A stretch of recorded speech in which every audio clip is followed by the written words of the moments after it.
ఒక అమ్మాయి మానం కాపాడడం కోసం ఒంటరిగా 40 మందితో పోరాడి గెలిచిన వీరుడి కథ ఇది. విష్ణు శ్రేష్ఠ. సెప్టెంబర్ 2, 2010 రాంచీ టు గోరఖ్పూర్ వెళ్ళే ట్రైన్లో ఇతను ట్రావెల్ చేస్తున్నాడు.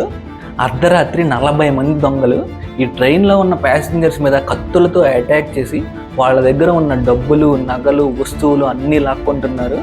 ఈ ప్యాసింజర్స్లో ఒకరైన ఈ విష్ణు శ్రేష్ఠ దగ్గరికి వచ్చి కూడా వీళ్ళు కత్తి చూపించి బెదిరించి పర్సు, డబ్బులు ఇవ్వమన్నారు. ఈయన కూడా సైలెంట్గా పర్సు, డబ్బులు ఇచ్చేశారు. కానీ వీళ్ళు ఒక అమ్మాయిని రేప్ చేయడానికి ట్రై చేస్తే అది చూసి తట్టుకోలేక ఈ విష్ణు శ్రేష్ఠ తన దగ్గర ఉన్న ఒక కత్తి, చిన్న కత్తితో ఈ 40 మంది దొంగల మీద అటాక్ చేశారు. వాళ్ళలో 3 చంపేశారు, 6 గాయాలయ్యాయి. మిగిలిన వాళ్ళంతా ప్రాణభయంతో పారిపోయారు అక్కడి నుంచి. ఈ స్టోరీని ఇన్స్పిరేషన్గా తీసుకుని ఒక మూవీ తీశారు. Movie name kill. కాకపోతే స్టోరీ కొంచెం డిఫరెంట్గా ఉంటుంది. మూవీ స్టార్టింగ్లో హీరో ఒక మిషన్లో ఉంటాడు. మిషన్ నుంచి తిరిగి వచ్చాక తన మొబైల్ చూస్తే హీరోయిన్ నుంచి కాల్స్ ఉంటాయి. తను తిరిగి చేస్తే రేపు నా ఎంగేజ్మెంట్ అని హీరోయిన్ చెప్తుంది. సో అప్పుడే అక్కడి నుంచి సడన్గా హీరోయిన్ ఎంగేజ్మెంట్ జరిగే చోటుకి వెళ్తాడు. వెళ్ళేసరికి హీరోయిన్ ఎంగేజ్మెంట్ అయిపోతుంది.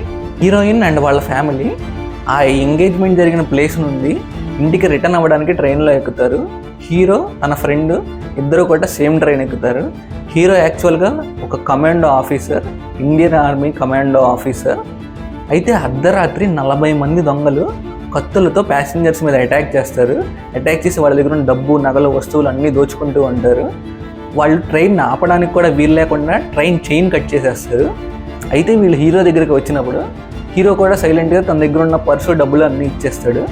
కానీ వీళ్ళు హీరోయిన్ యొక్క ఫాదర్ మీద అటాక్ చేసినప్పుడు హీరో వాళ్ళ ఫ్రెండ్ ఈ దొంగలను అడ్డుకునే ప్రయత్నం చేస్తారు. అనుకోకుండా హీరో వాళ్ళ ఫ్రెండ్ ఆ దొంగల్లో ఒక అతన్ని పొడి చేస్తాడు. ఇక్కడి నుంచి స్టోరీ స్టార్ట్ అవుతుంది. ఎందుకంటే ఈ దొంగలంతా కూడా రిలేటివ్స్.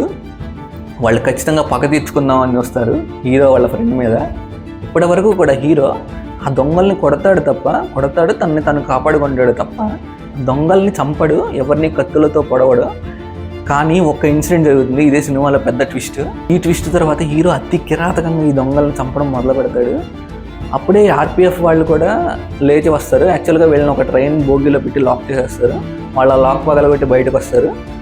ఇక్కడ ఏదో రాంగ్ జరుగుతుందని చెప్పి వాళ్ళకి అర్థమయ్యి గవర్నమెంట్కి ఇన్ఫార్మ్ చేస్తారు. ఆ ట్రైన్ని ఎక్కడ ఆపడానికి వీలు లేకుండా స్పీడ్గా పనిస్తూ ఉంటారు. చివరికి ఆ 40 మంది దొంగల్ని చంపేస్తాడు.